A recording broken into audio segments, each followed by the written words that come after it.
선거제 개편안과 고위공직자 비리 수사처 설치 법안이 신속 처리 안건인 패스트트랙으로 지정됐습니다. 여야 사당과 자유한국당의 희비가 엇갈리는 모습인데요. 네, 정치부의 최지숙 기자와 함께 자세한 이야기 나눠봅니다. 어서 오십시오. 네, 안녕하십니까? 안녕하세요. 네, 정치개혁특위와 사법개혁특위 진통 끝에 열렸는데요. 먼저 표결 결과부터 다시 한번 짚어주시죠.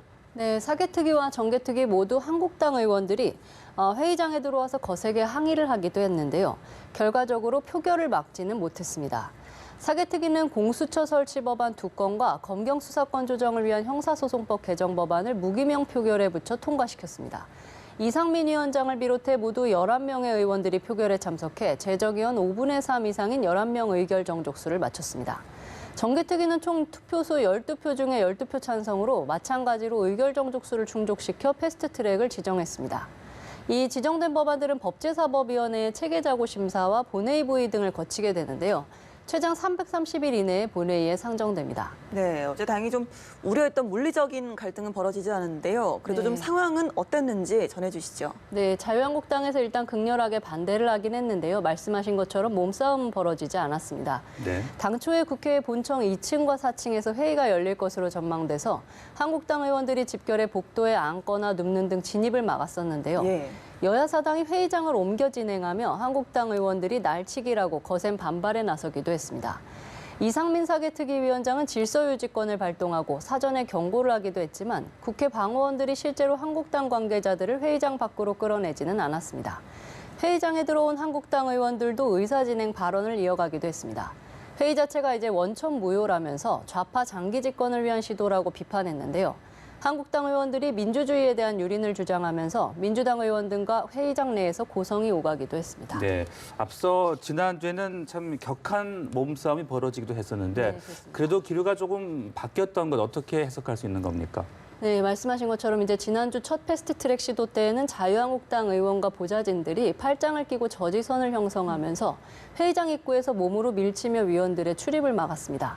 이 과정에서 서로 밀려 넘어지는 등 부상이 발생했었고 감정 싸움도 격화했는데요. 네. 이후에 민주당과 한국당이 서로 국회 폭력 사태의 책임을 물어 맞고발에 나섰습니다. 어제는 정의당도 한국당 의원과 관계자들 42명을 무더기로 검찰에 고발했고요. 이처럼 법정 다툼으로까지 비화가 되면서 여야 보좌진들 사이에서는 의원들을 지키되 전면에 나서서 우리가 몸싸움을 벌이지는 말자는 문자 공지가 돌기도 했습니다.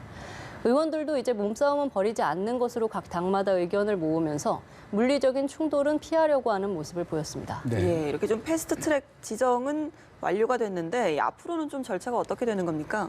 네, 패스트트랙 안건이 일단 소관 상임위를 통과하게 됐기 때문에 이후에는 이제 앞서 한 차례 말씀드린 것처럼 법사위 심사를 거쳐 본회의에 상정이 돼서 표결 절차를 받게 됩니다.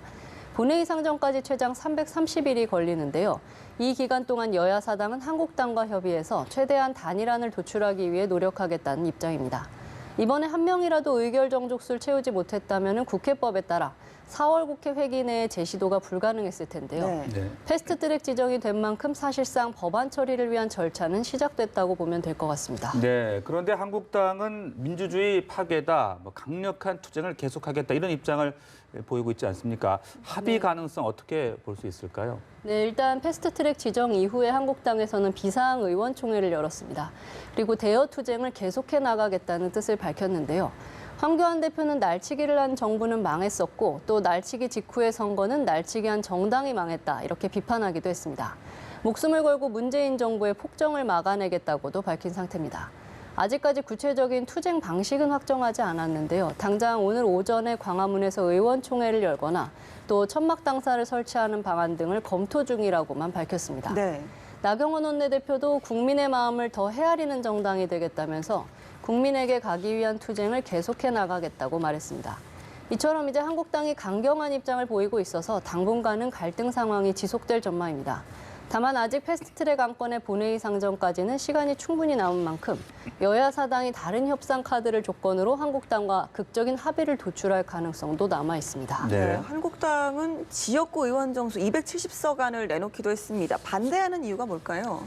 네, 일단 말씀하신 것처럼 한국당에서 지역구 의원 정수를 현행 300석에서 270석으로 줄이는 방안을 내놓기도 했는데요. 또 비례대표제를 아예 폐지하자 이런 안을 내놓기도 했습니다. 나경원 원내대표는 그 이유로 좌파 연합 세력이 내년 선거에서 절대 과반을 확보하는 것을 막기 위해서라고 말했습니다. 사실 준연동형 비례대표제에 따르면 민주당은 지역구 의원이나 비례대표 수가 오히려 줄어드는 등 불리한 조건이지만 법여권 블록은 강화할 수 있을 것으로 한국당은 보고 있습니다. 이 선거제 개편안에 따르면 소수 정당이 약진을 하게 되는데 평화당과 정의당이 의석수를 확보하면서 법여권이 절대 과반이 될 수 있다는 겁니다. 네. 이렇게 되면 이제 문재인 정부와 민주당에 대한 심판론이 희석되고 또 좌파 독재가 이뤄질 수 있다는 것이 한국당의 판단입니다. 네, 이렇게 여야가 이번 패스트 트랙 지정에 대립하고 있는 이유, 또 내년 총선을 염두에 둔 것도 있지 않겠습니까? 네, 그렇습니다. 일단 민주당으로서는 문재인 정부가 약속했던 개혁 과제를 이제 완수하고 또 그것을 뒷받침하겠다는 포석이 깔려 있는데요. 이를 통해서 내년 총선을 앞두고 안정된 지지 기반을 확보하겠다 이런 의도가 있는 것으로 풀이됩니다. 네. 반면에 한국당은 대여 투쟁을 강하게 밀고 나가면서 보수 지지층의 결집 효과를 노리는 것으로 보이는데요. 실제로 두 정당의 지지율이 어제 여론조사 결과에 따르면 민주당이 38.0%, 또 한국당은 31.5%로 동반 상승하기도 했습니다. 한국당은 대규모 장외투쟁에서 호응을 받으면서 더 자신감을 얻은 상태로 보이는데요. 다음 달에도 이 같은 장외투쟁을 계속 이어갈 것으로 보입니다. 하지만 민주당으로서는 민생 입법과 개혁 입법 처리를 위해서는 제1야당인 한국당의 협조가 필요하기 때문에 마냥 강경 대치를 이어가지는 않을 것으로 보입니다. 최대한 설득을 통해서 한국당과 합의를 이끌어내려 할 것으로 생각이 됩니다. 예, 바른미래당 같은 경우는 최근에 오신환 또 권은희 의원 이 사개특위 위원 교체 문제로 갈등을 겪기도 했는데 어제 별도의 패스트트랙 공수처법을 발의를 했죠. 네, 그렇습니다. 지도부가 일단 사개특위 위원 교체를 강행을 하면서 바른정당계와 같은 당내의 반발에 부딪혔었는데요. 그래서 이 권은희 의원 대표 발의로 자체적인 공수처법을 내놓고 함께 패스트트랙에 태울 것을 요구했습니다. 네. 김관영 원내대표는 위원 교체 문제로 상처를 준 점에 대해서 의원들에게 사과한다고 밝혔는데요. 갈등 봉합이 이뤄질지는 조금 더 지켜봐야 할 것으로 보입니다. 캐스팅 보트를 진 바른미래당에 따라 선거법이 흔들릴 조짐이 보이자 민주당과 평화당 또 정의당은 두 개의 안건을 동시 지정하는 방안을 전격적으로 채택한 것으로 보입니다. 네. 기존에 발의했던 공수처 법안 그리고 뒤에 권은희 의원이 발의한 법안의 가장 큰 차이점 하면 이제 기소권을 꼽을 수 있을 것 같은데 설명을 좀 해주시죠. 네, 그렇습니다. 일단 가장 큰 차이는 방금 말씀하신 것처럼 공수처의 기소권인데요. 이 민주당 백혜련 의원이 대표 발의했던 기존의 법안은 수사권과 기소권 분리라는 바른미래당의 주장을 절충해서 판검사 경무관급 이상 경찰에 대해서만 기소권을 갖도록 했습니다. 네. 하지만 이제 권 의원의 법안은 이 기소권도 제한하는 내용을 담고 있고 공수처에 과도한 권한이 실리지 않도록 약간 힘을 빼는 쪽으로 보입니다. 또 바른미래안은 기소심의위원회를 설치해서 공수처 검사가 기소심의위의 의결에 따라 공소 제기를 결정하도록 했습니다. 반면에 수사 대상은 고위공직자의 부패 범죄로 확대했는데요. 이에 따라 업무상 비밀을 이용하거나 일명 김영란법을 위반한 사항에 대해서도 공수처가 수사하도록 했습니다. 또 공수처장 임명에도 차이를 보이는데요. 공수처 검사를 대통령이 아니라 공수처장이 임명하도록 하는 내용도 담고 있습니다. 네, 말씀 여기까지 듣도록 하겠습니다. 최지숙 기자였습니다. 고맙습니다. 고맙습니다. 감사합니다.